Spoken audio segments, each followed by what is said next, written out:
John Ford is one of the most prolific American directors of all time, a true pioneer of cinema who witnessed the evolution of filmmaking, working steadily as a director from 1917 up until his death in 1973. Now, it is almost impossible to choose a top 5, as Ford has countless classics under his belt, but the movies I chose to discuss today are 5 of my personal favorites of his. At number 5 from 1939 is Young Mr. Lincoln, starring Henry Fonda, Alice Brady, and Marjorie Weaver. Fonda, of course, plays a younger Abraham Lincoln who has his eyes firmly set on becoming a lawyer, and eventually, he does. He moves to Springfield, Illinois, and in 1837 opens a law practice with his friend John Stewart. While the film is a fictionalized version of Lincoln's life, the story does culminate in the real-life trial of William Duff Armstrong, who Lincoln defended 4 years before his presidency. I think this movie is a masterpiece for many reasons. One is Henry Fonda's superb portrayal as Lincoln. In both moments of lighthearted comedy,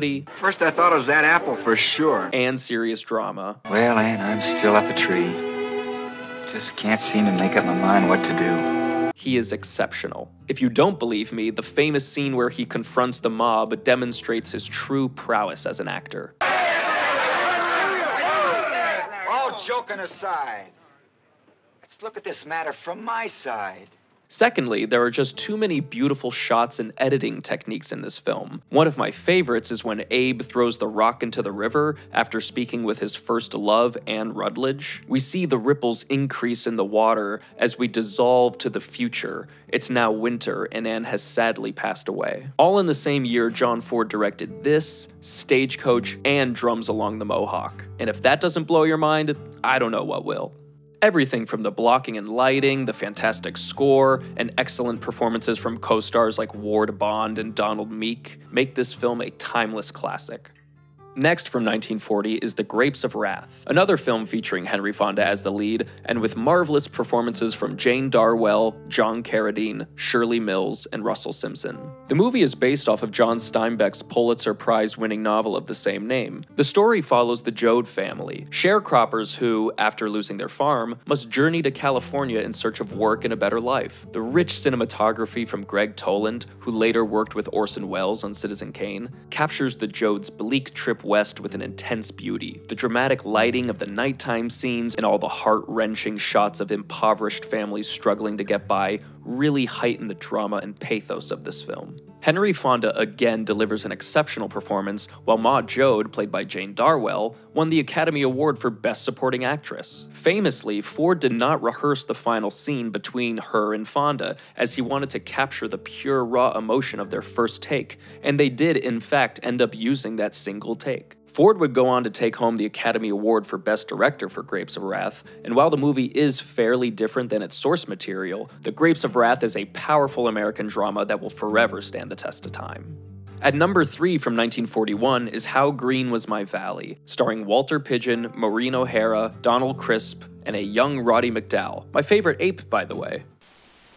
Out of the question. The story depicts the lives and hardships of the Morgans, a Welsh mining family who lived during the late Victorian era. The film is narrated by Hugh, the youngest of the family, as he chronicles their experience in the South Wales coalfields. It is an extremely powerful movie that is only enhanced by each amazing performance. Donald Crisp, the father, earned an Academy Award for Best Supporting Actor, while the emotional performances from McDowall, O'Hara, and Sarah Allgood are enough to make you cry. I absolutely love Ford's direction and the set design in this film. They managed to make the Malibu Mountains look like a beautiful representation of the South Wales valleys. Arthur Miller won Best Cinematography for his work, and whether it's a far exterior shot or a tight close-up, I can't get over just how good the film looks. How Green Was My Valley was nominated for 10 Academy Awards and ended up winning 5, famously beating Citizen Kane for Best Picture. Ford also won Best Director, and as much as I love Citizen Kane and Orson Welles,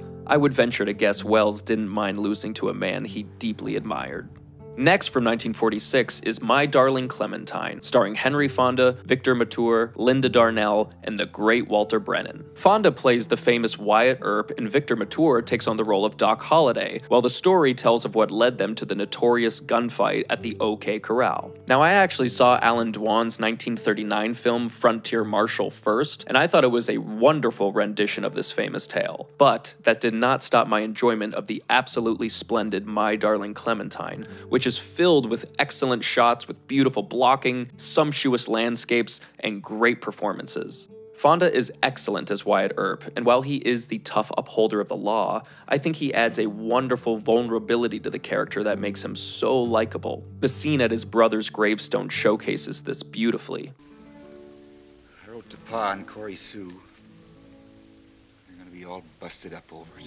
Ford was always so good with heavy emotional scenes like this or the ending of Grapes of Wrath. He had a knack for extrapolating as much emotion from a scene as possible without it ever getting over the top or schmaltzy. Victor Mature is incredible as Doc Holliday, and the charming Linda Darnell delivers a fantastic performance.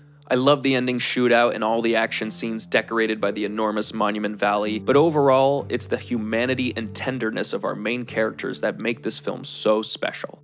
At number 1 from 1962 is The Man Who Shot Liberty Valance, starring James Stewart, John Wayne, Vera Miles, Lee Marvin, and Edmund O'Brien. The film begins with U.S. Senator Ransom Stoddard, played by Stewart, returning to the western town of Shinbone to attend the funeral of his old friend Tom Donovan, played by Wayne. We then journey back in time 25 years to see how these two came to know each other. Some people suggest this film is a grittier, more realistic look at frontier life. It lacks the abundant shots of outdoor vistas that Ford was so famously known for, and there's an overall less romanticized view of the Old West. Not to mention the absolutely vicious performance from Lee Marvin as our titular antagonist, Liberty Valance. Marvin's character is so violent and cruel in this film. I really believe he is one of the best villains put to screen. James Stewart and John Wayne are amazing together, and Vera Miles delivers a beautiful performance. After doing a series of westerns shot in color, Ford decided to use black and white for this film and is quoted as saying, "You might say I'm old-fashioned, but black and white is real photography." Whether it's color or black and white, Ford is a master behind the lens, and this film is no different. The cinematography by William H. Clothier is fantastic. There are so many wonderful shots and memorable moments in this film. If you've never seen any of these movies, I really think they're a great gateway into John Ford's filmography. Like I said, the man made so many movies it's difficult to narrow them down to 5, but hopefully this has inspired you to seek out more of his work, as Ford was, and forever will be, one of the finest directors who ever lived.